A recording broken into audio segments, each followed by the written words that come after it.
Hi hello నమస్తే welcome to hit TV. నేను మీ anchor Chandni.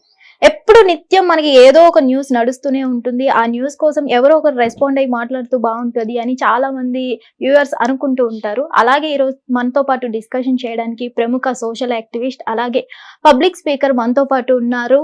Rajani Rama గారు. వారితో మాట్లాడి డిస్కషన్ చేద్దాం. నమస్తే మేడం. నమస్తే. బాగున్నారా బాగున్నారా? మేడం?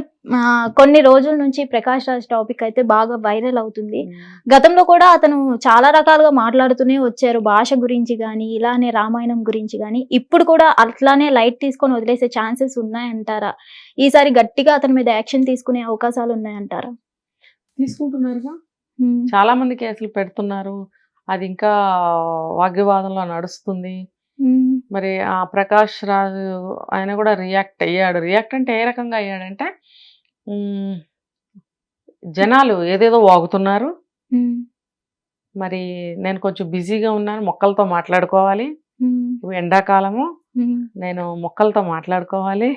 వచ్చేది వర్షాకాలము కాబట్టి ఇది ఎండాకాలము, వచ్చేది వర్షాకాలము. మరి నేను మొక్కలతో మాట్లాడుకోవాలి. నేను వస్తాను, తొందరలోనే బయటకు వస్తాను, అప్పుడు దాకా వాగుతూనే ఉండండి అన్నాడు. అదొక అపాలజీ కూడా అట్లా లేదు అసలు. అస్సలు లేదు. అంటే ఇది జనాన్ని రెచ్చగొడుతున్నాడు అనుకోవాలా?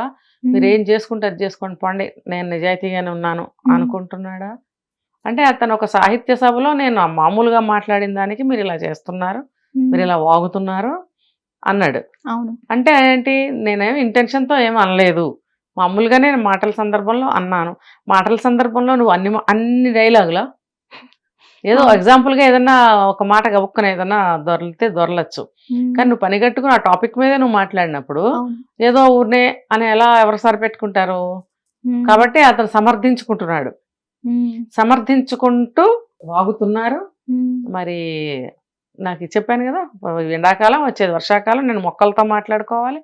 అంత భావుకుడు, మరి అంత భావుకత్వం ఉన్నవాడు, అంత భావుకుడు కాబట్టే మరి సాహిత్యం గురించి అంత బాగా చెప్పాడు.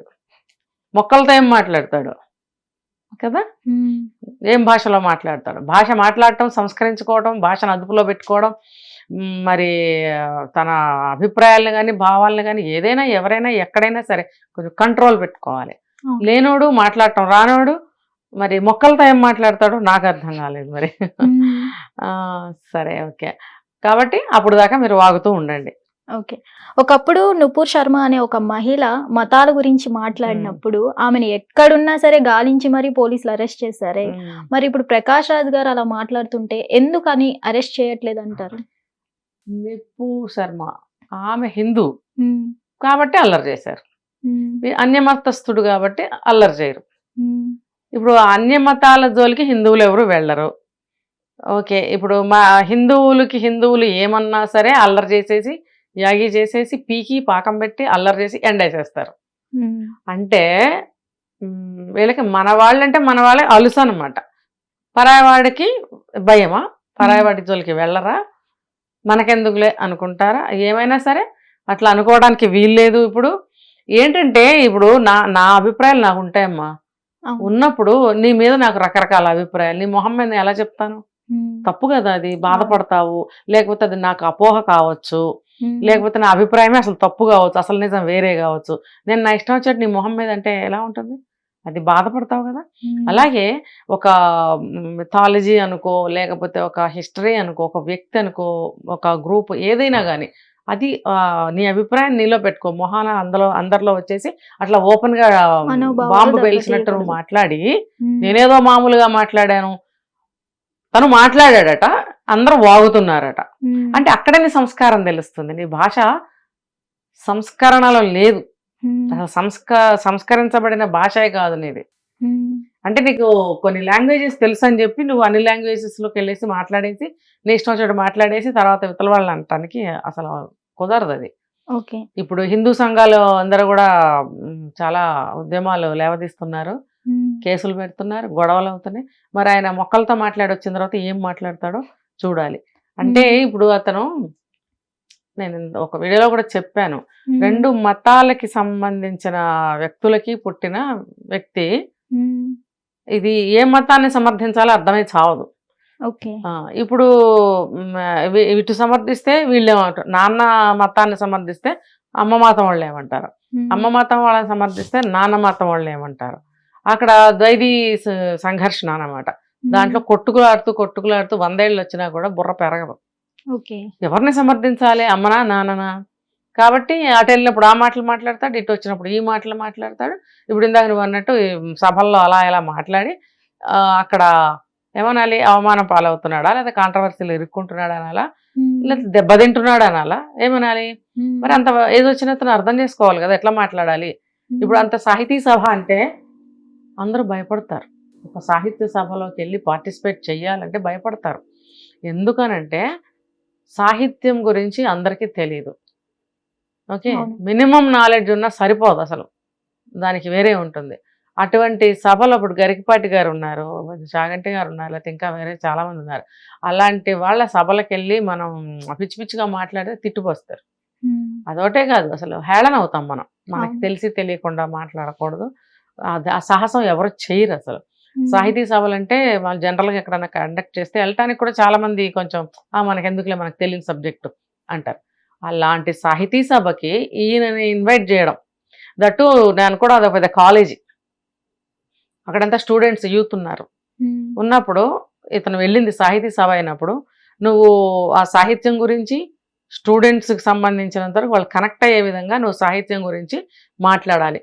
లేదు ఒక హిస్టరీని తీసుకో, ఏదన్నా రచన ఉంటుంది, ఒక చరిత్ర రాసినటువంటి చరిత్ర ఉంటుంది, దాని గురించి అనే నువ్వు మాట్లాడచ్చు.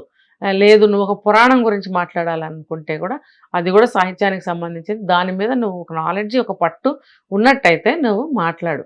ఓకే ఓకే ఉంది.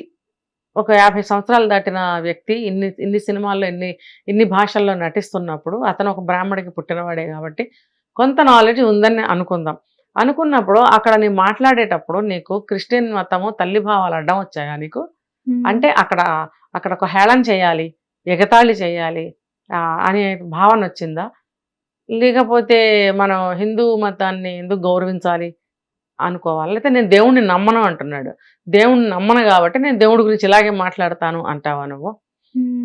నువ్వు నమ్మవు. ప్రపంచంలో అందరూ నమ్మే దేవుడి గురించి నువ్వొక్కడే వచ్చి ఇలా మాట్లాడితే మిగతా వాళ్ళు ఎందుకు ఊరుకుంటారు? మినిమం అదైనా నీకు తెలియలేదా? ఇప్పుడు 100 మంది అనుసరిస్తున్న ఒక విషయాన్ని మనం వెళ్ళి కాదు అంటే తన్నులు తినాల్సి వస్తుంది కదా. మరి అది కాదు అనే అర్హత నీకెక్కడిది? కాబట్టి నువ్వు చాలా తప్పు, నీకు చేత కాకపోతే మాట్లాడొద్దు, నీకు ఇష్టం లేకపోతే మాట్లాడొద్దు, నీకు సరిగ్గా తెలియకపోతే నువ్వు మాట్లాడొద్దు. అన్నీ తెలిసి నేను నాస్తికుణ్ణి కాబట్టి నేను ఇలా మాట్లాడతాను అనుకుంటూ నువ్వు మాట్లాడినప్పుడు నువ్వు ఒక మతాన్ని కించపరుస్తున్నావు, ఒక పురాణాన్ని కించపరుస్తున్నావు, అవహేళన చేస్తున్నావు అని తెలియటం లేదా కనీసం? అక్కడ అతను సభలో కూర్చొని రాముడు లక్ష్మణుడు నార్త్ ఇండియన్స్ సౌత్ కి వచ్చారు, అలాగే రావణాసుడి యొక్క తోటలో పండ్లు దొంగలించి తిన్నప్పుడు శూర్పణఖ $200 అనేది జిఎస్టి చెల్లించింది. అతను అలా మాట్లాడారు. ఓకే, అతను అలా హేళన చేసి కించపరుస్తున్నప్పుడు అక్కడ యూత్ ఎందుకు నవ్వుతున్నారు? మరి వాళ్ళది తప్పు లేదంట. యూత్ కి ఏం తెలుసమ్మా? ఇప్పుడు నువ్వు ఉన్నావు, నేను చెప్తాను నీకు పురాణం, నీకేం తెలుసు? నవ్వుస్తే నవ్వుతావు. ఇప్పుడు శూర్పణఖ జిఎస్టి డాలర్స్ అంటే ఎవరికైనా నవ్వే వస్తుంది కదా. అంటే నేను చెప్పేది అదే, ఇప్పుడు వాళ్ళు యూత్ తెలిసి తెలియని నాలెడ్జ్తో ఉన్నారు. ఇప్పుడు ఈ కాలాన్ని బట్టి, పాత కాలంలో అయితే అన్ని తెలిసేవి, వాళ్ళకి నువ్వు తెలియజేస్తావా? ఇంకా కొంచెము ఆ తప్పు సమాచారాన్ని వాళ్ళ బుర్రలో పెట్టి నవ్విస్తావా? అంటే అవహేళనే అక్కడ. ఇదిరా బాబు, పిచ్చివాళ్ళలారా, యూత్లారా, ఇదిరా అసలు సంగతి అని నువ్వు చెప్పినట్టే అయింది అక్కడ. అందుకనే కదా వాళ్ళు నవ్వటం జరిగింది. అదే నువ్వు ఒరిజినల్ చెప్తే వాళ్ళు నవ్వరు కదా, చాలా భక్తిభావంతో వింటారు కదా. ఒక రామాయణమే తీసుకో, లేకపోతే ఏ మతానికి చెందిన గ్రంథమైనా తీసుకుని వాళ్ళకి సంబంధించిన మనుషులకి బోధించేటప్పుడు ఒక భక్తి భావంతో, పవిత్రమైన భావంతో బోధించే వాళ్ళు బోధిస్తారు, వినేవాళ్ళు అంతకన్నా పవిత్రంగా భక్తిగా వింటారు. ఆ విన్నదే వాళ్ళకి జీవితాంతం గుర్తు కూడా ఉంటుంది. అది లేకుండా చేసావు ఇప్పుడు నువ్వు. అవును, ఆ పిల్లలకి తప్పుడు అభిప్రాయం కలిగించావు కదా. తోటమాలేంటి, పళ్ళు కోసుకుని తినటం ఏంటి, దొంగతనం చేయటం ఏంటి, నార్త్ నుంచి సౌత్కి రావటం ఏంటి? ఇది అఖండ భారతం. ఒకప్పుడు నార్త్ సౌత్ ఇవంతా కాదు, దేశమంతా ఒకటే. దిక్కులు ప్రతిదానికి దిక్కులు ఉంటాయి, కానీ ఈయన నార్త్ ఇండియను, ఈయన సౌత్ ఇండియను అట్లాంటివి లేవు అప్పుడు. అప్పుడంతా లేవు, ఎప్పుడు కొన్ని వేల సంవత్సరాల క్రితం జరిగినటువంటి పురాణాలు ఇవన్నీ కూడా. మరి అలాంటప్పుడు ఈ పిచ్చి మాటలు ఏంటి? నార్త్ నుంచి సౌత్కి వచ్చాడు, ఈయన రావణాసురుడు గిరిజనుడు, రాముడేమో ఇంకొకటి, ఇలా మాట్లాడకూడదు. అదంతా అఖండ భారతం కాబట్టే ఈయన దేశ పర్యటన విశ్వామిత్రుడితో చేస్తూ చేస్తూ చేస్తూ, అంటే రాక్షస సంహారం ఎక్కడైతే ఋషులు మునులు హోమాలు అన్నీ చేస్తుంటే వాళ్ళు పాడు చేస్తున్నారు కాబట్టి విశ్వామిత్రుడు వాళ్ళని తీసుకెళ్ళి ఆ రాక్షసుల అంతమొందించడానికి రాముడిని తీసుకెళ్ళాడు. ఆ తిరుగుతూ ఉన్న నేపథ్యంలో ఈ ఇక్కడికి రావటం జరిగింది. ఎవరు? దశరథ మహారాజు దగ్గర, జనకపురి అంటారు. అది ఇప్పుడు మనం చెప్పుకోవాలనుకుంటే నేపాల్లో ఉంది. అంత మాత్రం చేత నేపాల్ అమ్మాయిని చేసుకున్నాడు అంటావా? అప్పుడంతా మనకే ఉంది, మొత్తం ఇండియాలోనే ఉంది అది. ఇప్పుడు ముక్కలు చేసుకుని ఖండ భారతం చేసేసారు. మనది అఖండ భారతం, మొత్తం అంతా ఇండియాలో భాగాలే ఇవన్నీ కూడా. అలాంటప్పుడు నార్త్ సౌత్ ఈస్ట్ వెస్ట్ అనేది అప్పట్లో ఎవరు విభజించి మాట్లాడలేదు. దీనికి ఏం సమాధానం చెప్తాడు ఆయన ఇప్పుడు? నార్త్ నుంచి వచ్చాడా? ఆ ఊరి నుంచి వచ్చాడు అనాలి. నార్త్ నుంచి రావడం, సౌత్ ఇండియను నార్త్ ఇండియను అంటే డిఫరెన్షియేట్ చేసి అంటే విడదీసేసి వెకిల్తనం చేసి అవహేళన చేస్తే వీళ్ళకి ఆ విషయం పట్ల ఉన్న భక్తి భావన కానీ, ఒక గురి కానీ, ఒక నమ్మకం కానీ పోగొట్టడం. ఇదంతా ట్రాష్, ఇదంతా కథ, ఏం లేదు ఇక్కడ అని వాళ్ళకి తేలిగ్గా తీసి పడేస్తే వాళ్ళు ఇంకెప్పటికీ కూడా రామాయణం చదవటానికి కానీ, ఆ పాత్రల గురించి నమ్మటం కానీ, భక్తితో జోడించడం చేతులు కానీ చేయరు. ఇప్పుడు అయోధ్యలో శ్రీరాముల వారిని ప్రతిష్ఠించారు మోడీ గారు వచ్చి, అదంతా అబద్ధమా? కాదు. మరి ఏంటి పిచ్చి మాటలు ఏంటి ఇతను? మరి అక్కడ నిజంగా జరిగిన పురాణాలు కాబట్టి ఇన్ని సంవత్సరాల పోరాటంతో ఇప్పుడు అక్కడ మళ్ళీ పునఃప్రతిష్ఠ చేశారు. ఎంతో దేశం అంతా కదిలి వెళ్ళింది. అంటే అదంతా ట్రాషా? అదంతా నువ్వు అన్న ఈ ఒక మాటతో పోయినట్టేనా? అది అది అది అది తెలియక ఈ వెర్రి పిల్లలు నవ్వడం. సరే, ఇంటర్వ్యూ చేసిన ఆయనకి బుర్ర లేదా? టాపిక్ డైవర్ట్ చేసి కట్ చేయాలి కదా, ఆ వీడియోనన్నా కట్ చేసేసేయాలి కదా. అలాగే టెలికాస్ట్ చేశారు. అంటే వాళ్ళు కూడా ఆ జాతికి చెందిన వాళ్ళేనా? వీడియో కట్ చేస్తే అతనికి సపోర్ట్ చేసినట్టే ఉంటుంది కదండి. సపోర్ట్ అంటే ప్రజల్లోకి రావట్టే కదా ఇంత దుమారం లేచింది. తర్వాత చూసుకుంటాం అదంతా.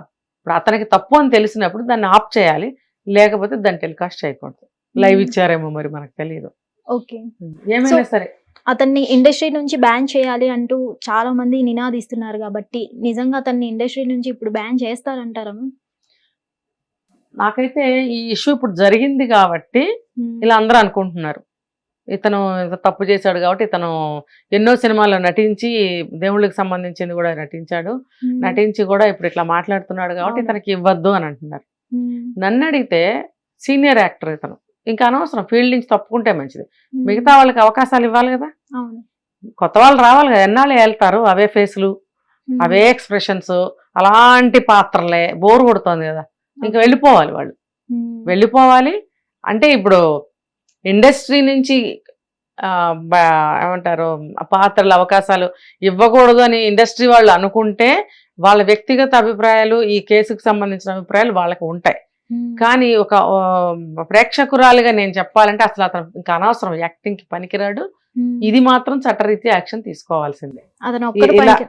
ఇలా మన పురాణాలని భగవంతుడిని అవహేళన చేసి యూత్ ని పాడు చేశాడు కాబట్టి తన మత భావాలు తనలో ఉంచుకోవాలి, తన నాస్తిక భావాలు తనలో ఉంచుకోవాలి. నువ్వు నాస్తికుడు అయితే మరి యేసుప్రభుని పూజించుకుంటుంటావు? మరి తెలియదు మనకి, ఎవరు చూసారు? ఇంటికి వెళ్ళి ఎవరు చూడలేదు.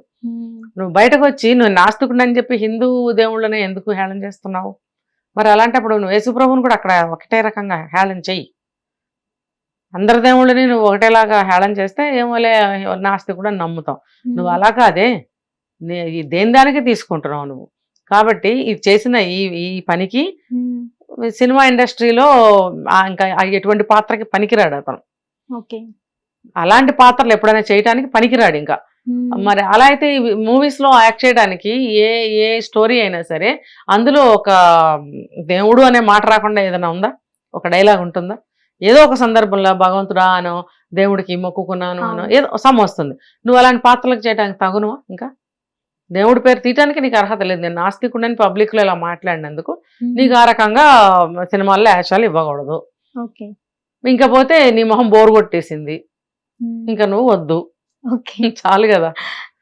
ఇంకా అంటే ఒక ఒపీనియన్, ఒక గౌరవం పోయిన తర్వాత ఇంకా చూడబుద్ది కదా ఫేసుల్ని. వాళ్ళ నోట్లో నుంచి వచ్చే మాటలన్నీ కూడా డ్రామాటికల్ గా, అంటే నటన పరంగా నటనే నటిస్తున్నారు వాళ్ళు. కానీ మనం వాళ్ళని అందులో జీవించి ఒక పాత్ర పోషిస్తున్నారని మనం కరెక్ట్ గా తండ్రి పాత్ర అయితే ఆ తండ్రి భలే అన్నాడు అనుకుంటాం, ప్రకాష్ రాజ్ అన్నాడని అనుకోం. ఇప్పుడు ఆ భావన, ఆ గౌరవం పోయింది. పోయినప్పుడు ఒక దొంగే కనబడతాడు, ఒక అబద్ధాల కోరే కనబడతాడు, ఒక సంఘద్రోహే కనిపిస్తాడు. ఓకే, అలాంటప్పుడు ఎవరు యాక్సెప్ట్ చేస్తారు? చెయ్యరు. ఆటోమేటిక్ గా సినిమాల్లో అవకాశాలు ఇవ్వరు వాళ్ళు కూడా. అంతే కదా. ఇప్పుడు చూస్తున్నాం మనం ఈ మధ్య డాన్స్ మాస్టర్లని, సింగర్లని ఎన్నో వాటిల్లో ఇరుక్కొని వాళ్ళకి అవకాశాలు పోయాయి. అవును, అంతే. సో ఇతనికి శిక్ష పడే అవకాశం ఉందండి. పడాలి. ఎందుకంటే నువ్వేమన్నా అనుకో, ఒకళ్ళని అనటానికి నీకు హక్కు లేదు. అది కూడా కొన్ని కోట్ల మంది ప్రజలు విశ్వాసం మీద నువ్వు ఇది చేసావు. అది అవమానం అనాలా, బురద తల్లేవనాలా, లేకపోతే జనానికి అభిప్రాయాన్ని పోగొట్టే ప్రయత్నం చేస్తున్నావు అనాలా, ఈ whatever it. Thank you so much. Hit TV app, ఇందులో short news, live news, entertainment shows, movies, digital magazines తో పాటు మీ జిల్లా వార్తలను కూడా ఫ్రీగా చూడొచ్చు.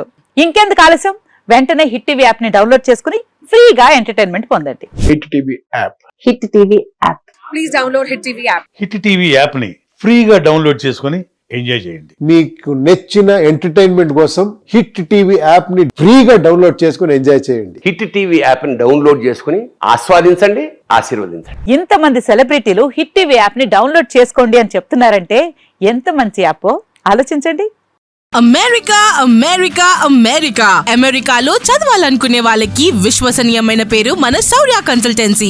UK లో 1 year masters. UK లో 1 year masters. 2 years work permit up to 5 years visa. Contact Saurya Consultancy. Contact 89851 89851.